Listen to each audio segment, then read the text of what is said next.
Assalamualaikum warahmatullahi wabarakatuh. Hai, apa kabar? Saya Mini Geka kembali lagi. Kali ini saya akan membahas tentang produk peradilan agama di Indonesia dan pelaksanaannya. Simak terus ya video ini. Jadi, menurut pasal 60 Undang-Undang Nomor 7 Tahun 1989 tentang Pengadilan Agama, produk dari pengadilan agama yaitu ada dua. Pertama putusan dan kedua adalah penetapan. Mari kita bahas satu-satu. Yang pertama kita bahas tentang putusan. Kita akan membahas tentang pengertian putusan, bentuk dan isi putusan, macam-macam putusan, dan kekuatan putusan. Putusan merupakan produk pengadilan agama karena adanya dua pihak yang berlawanan dalam perkara, yaitu penggugat dan tergugat.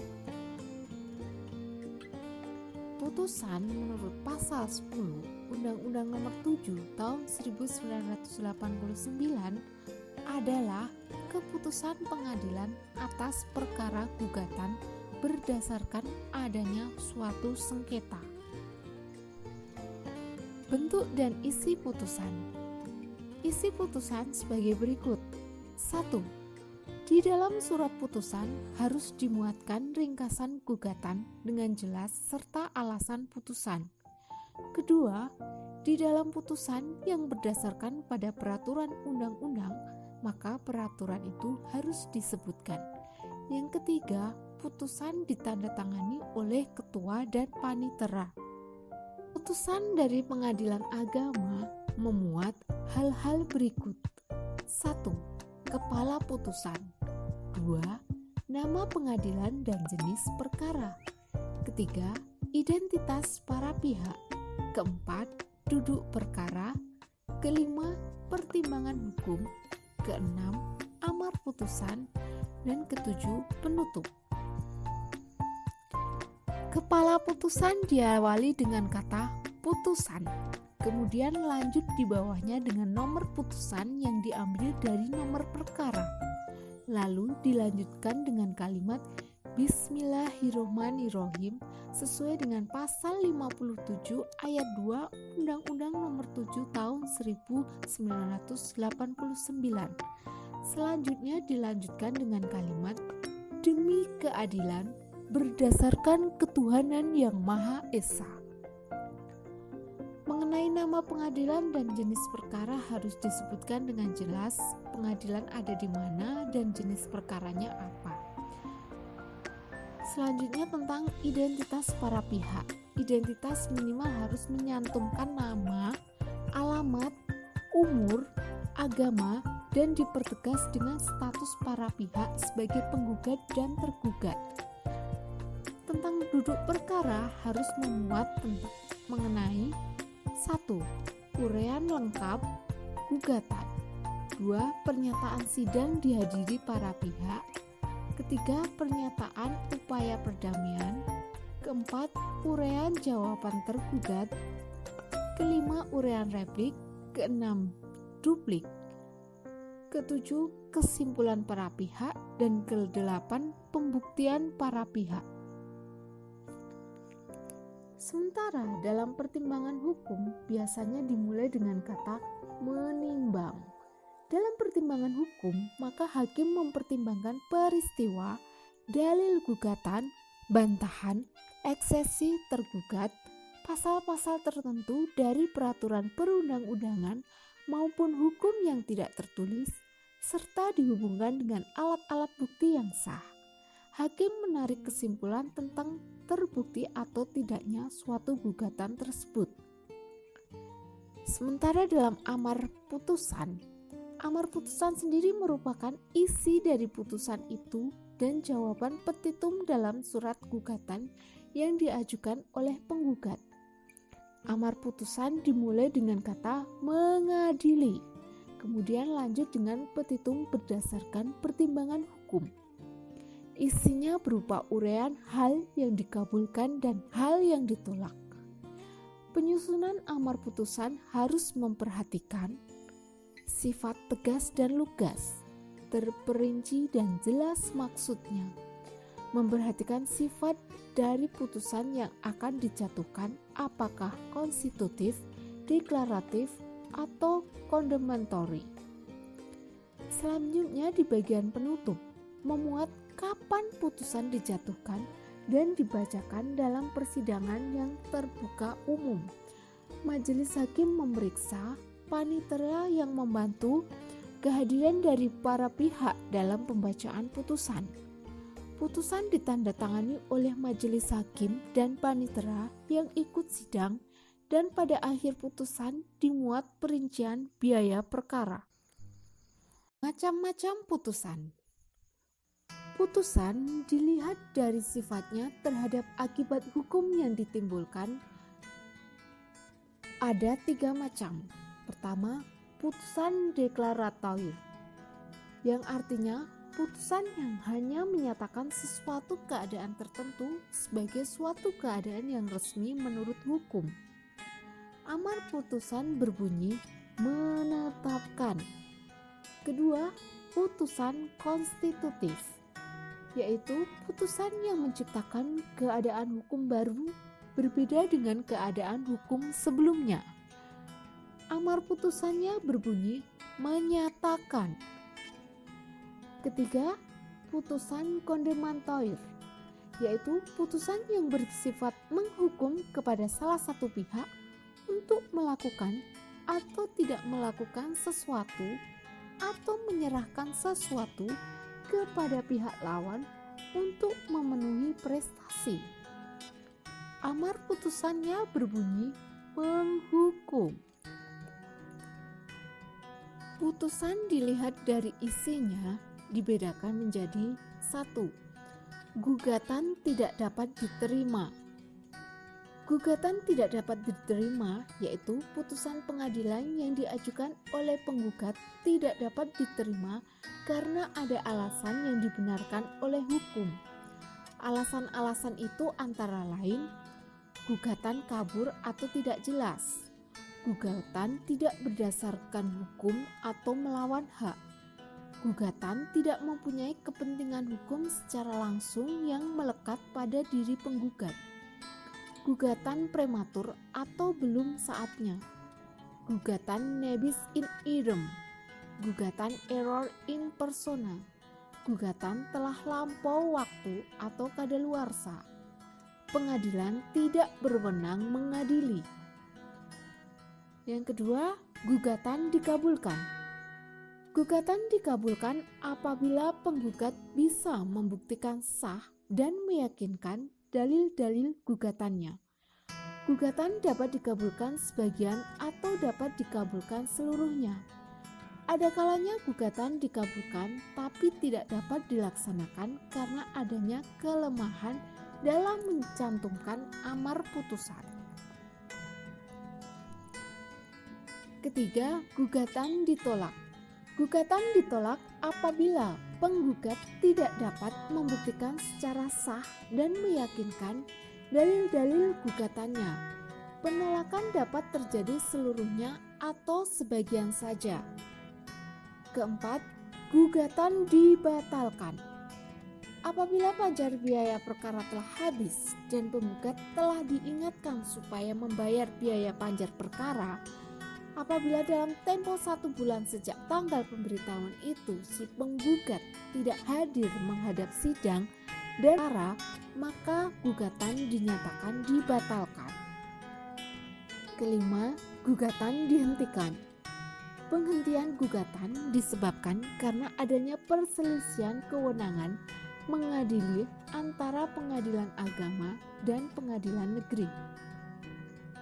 Yang keenam, gugatan didamaikan. Hakim harus berusaha mendamaikan kedua pihak yang bersengketa sebelum diputus. Jika lalai tidak melaksanakan perdamaian, maka akibat hukum terhadap pelaksanaan persidangan adalah pihak tergugat atau termohon dapat mengajukan eksepsi bahwa pelaksanaan persidangan batal demi hukum. Putusan yang dijatuhkan oleh hakim tingkat pertama dapat dimintakan pembatalan dalam tingkat banding. Putusan dilihat dari kehadiran para pihak. Pertama, gugur, yaitu putusan yang menyatakan bahwa gugatan atau permohonan gugur karena pemohon atau penggugat tidak hadir. Putusan gugur dijatuhkan pada sidang pertama. Yang kedua, first take. Putusan yang dijatuhkan karena tergugat atau termohon tidak hadir meski telah dipanggil secara resmi dan tidak mengirimkan wakilnya. Ketiga, contradictory, yaitu putusan akhir yang pada saat dijatuhkan atau diucapkan dalam sidang tidak dihadiri salah satu pihak atau para pihak. Disyaratkan baik penggugat atau tergugat pernah hadir dalam sidang. Dilihat dari fungsinya, putusan dibagi menjadi dua, yaitu putusan sela dan putusan akhir. Putusan akhir yaitu putusan yang mengakhiri suatu perkara di persidangan dan putusan ini merupakan produk utama dari suatu persidangan. Putusan sela yaitu putusan yang dijatuhkan masih dalam proses persidangan sebelum putusan akhir dibacakan. Putusan sela bertujuan untuk memungkinkan atau mempermudah jalannya pemeriksaan perkara selanjutnya. Putusan sela juga merupakan putusan yang bukan merupakan putusan akhir, walaupun harus diucapkan dalam persidangan juga. Tidak dibuat secara terpisah, melainkan hanya dituliskan dalam berita acara persidangan. Kedua belah pihak dapat meminta supaya kepadanya diberi salinan yang sah dari putusan itu dengan ongkos sendiri. Macam-macam putusan sela. Putusan provisionil, yaitu putusan yang dijatuhkan untuk memberikan jawaban tuntutan pihak yang berperkara agar dilakukan tindakan pendahuluan guna kepentingan pihak pemohon sebelum dijatuhkan putusan akhir. Misalnya putusan tentang jaminan. Yang kedua, putusan prepatoir, yaitu putusan persiapan sebelum putusan akhir. Putusan ini tidak menyambung pokok perkara. Putusan tersebut lebih tertuju pada jalannya acara persidangan seperti putusan tentang penundaan sidang, putusan agar penggugat atau pemohon dapat sendiri ke muka sidang. Yang ketiga, putusan insidental, yaitu putusan yang berhubungan dengan peristiwa yang untuk sementara menghentikan pemeriksaan sidang tetapi belum berhubungan dengan pokok perkara. Misalnya putusan tentang gugat pro deo. Keempat, putusan interlokutoir, yaitu putusan yang isinya memerintahkan pembuktian. Misalnya putusan pemeriksaan setempat. Putusan mempunyai 3 kekuatan. Yang pertama, kekuatan mengikat. Artinya, putusan mengikat kedua belah pihak untuk melaksanakan putusan tersebut dan tidak melaksanakan perbuatan yang bertentangan dengan isi putusan. Kedua, kekuatan bukti. Putusan itu sama dengan akte otentik yang mempunyai kekuatan bukti sempurna dan mengikat, sehingga dapat dijadikan bukti untuk banding, kasasi, dan untuk pelaksanaannya. Ketiga, putusan mempunyai kekuatan eksekusi. Putusan itu dapat dilaksanakan secara paksa apabila putusan itu tidak dilaksanakan dengan sukarela. Kekuatan mengikat saja belum cukup dan tidak berarti jika putusan tidak terrealisasikan atau dilaksanakan. Oleh sebab itu, putusan ini menetapkan dengan tegas hak dan hukumnya untuk kemudian direalisasikan. Selanjutnya kita akan membahas tentang penetapan, yaitu pengertian penetapan, bentuk dan isi penetapan, serta kekuatan penetapan. Pengertian penetapan. Penetapan atau dalam bahasa Arab disebut al-isbat dan dalam bahasa Belanda disebut beschikking adalah keputusan pengadilan atas perkara permohonan atau volunter. Penetapan bertujuan untuk menetapkan suatu keadaan atau suatu status tertentu bagi pemohon. Penetapan merupakan produk pengadilan agama dalam arti bukan peradilan yang sesungguhnya atau jurisdictio voluntaria. Bentuk dan isi penetapan hampir sama dengan bentuk dan isi putusan, hanya saja ada perbedaan sebagai berikut. 1. Identitas pihak-pihak pada permohonan dan pada penetapan hanya memuat identitas termohon. Kedua, tidak akan ditemui kata-kata berlawanan dengan, seperti halnya dalam putusan. Ketiga, tidak akan ditemui kata-kata tentang duduknya perkara, melainkan langsung diuraikan apa permohonan pemohon. Keempat, amar penetapan bersifat deklaratif atau konstitutor. Kelima, didahului dengan kata menetapkan. Keenam, biaya perkara selalu dibebankan kepada pemohon. Ketujuh, tidak ada reconventionio dan intervensi. Kedelapan, tidak mempunyai kekuatan pembuktian dan eksekusi. Selanjutnya tentang kekuatan penetapan. Penetapan hanya berlaku untuk pemohon sendiri, untuk ahli warisnya, dan untuk orang yang memperoleh hak daripadanya. Penetapan mengikat pada diri pemohon dan tidak mempunyai kekuatan eksekutorial.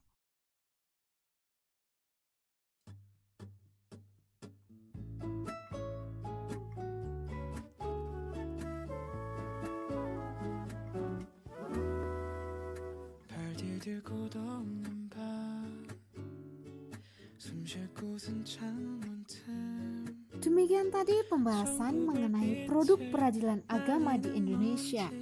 Jika ada kekurangan, mohon teman-teman untuk menambahi, dan jika ada kesalahan, mohon untuk dimaafkan. Terima kasih dan sampai jumpa di video selanjutnya.